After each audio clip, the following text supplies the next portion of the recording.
So I bought this condominium 1.5 years ago. I don't know why it took me so long to decide to make this video, because I just don't feel the need to post about it for some reason, okay? But I realized that because a lot of people are struggling to buy a home nowadays, especially people in my generation, I'm going to share with you what is the whole entire process and what I did to buy a condominium in Singapore. The first thing, I gotta know that I'm buying it for the right reasons. In Singapore, because land is very limited, so housing prices are very expensive, so most people just opt for either public flats, HDB, or condominium.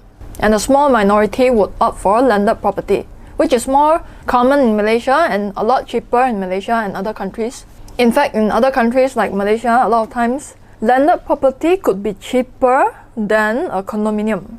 So what do I mean by I need to make sure that I want it for the right reasons? Because in Singapore, a lot of people be like buying a condo just because they want to keep up with the Jonases, with their neighbors, meaning they buy it for the wrong reasons. So why do people buy condominium? Because of many different reasons, okay? Some to flex, some who really want it. So personally for me, I thought about it, should I buy a HDB or should I buy a condo?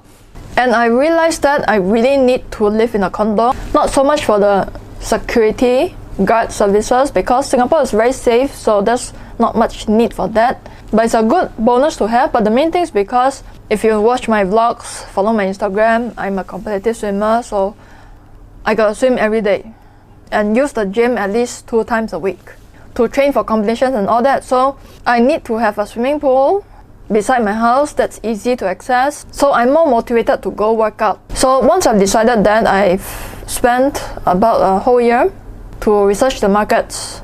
So basically I looked at future developments, talked to a few property agents, went to a few road shows, and then condominium launches to find the one that suits me. And when I buy this condominium, I also need to make sure that it has good capital appreciation potential.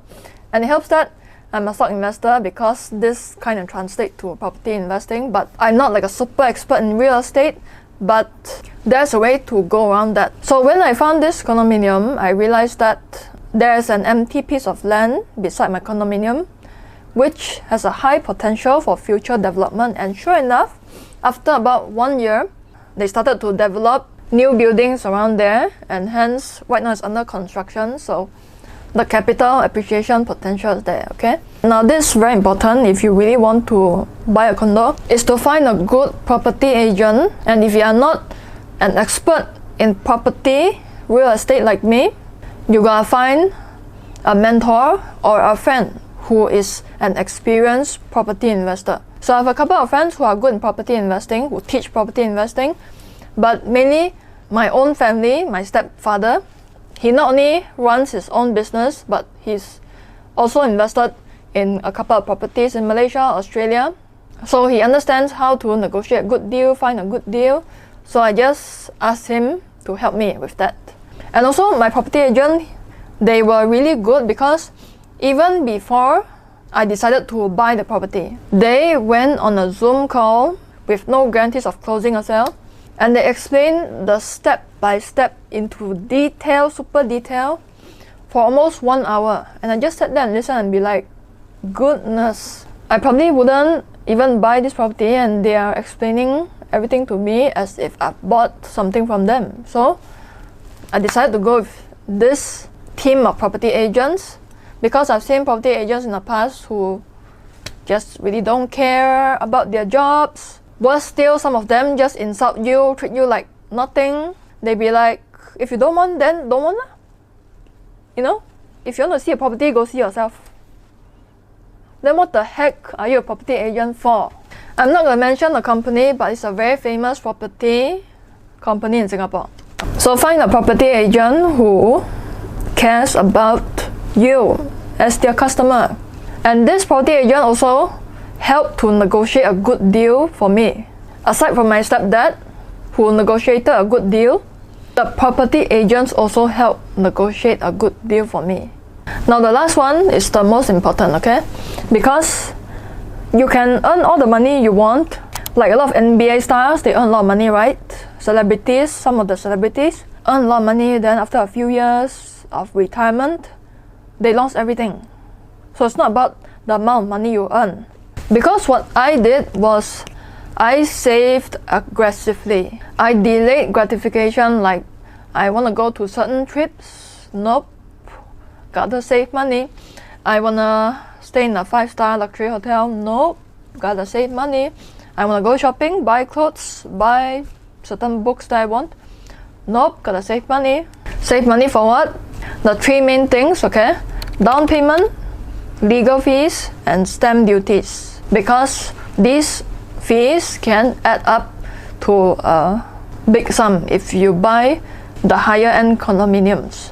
So before you even learn like investing, trading, or anything like that, the most basic foundation you gotta build up is the ability to delay gratification and save money. Now, you don't have a spending problem.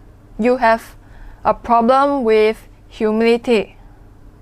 Because I know some of you, I'm guilty myself last time, some of you buy certain things that you don't really need, okay? To impress your friends, your mother-in-law, who forever won't be impressed, to post on social media, okay? To flex to people. Impressing people who don't even deserve to be impressed doesn't make any sense.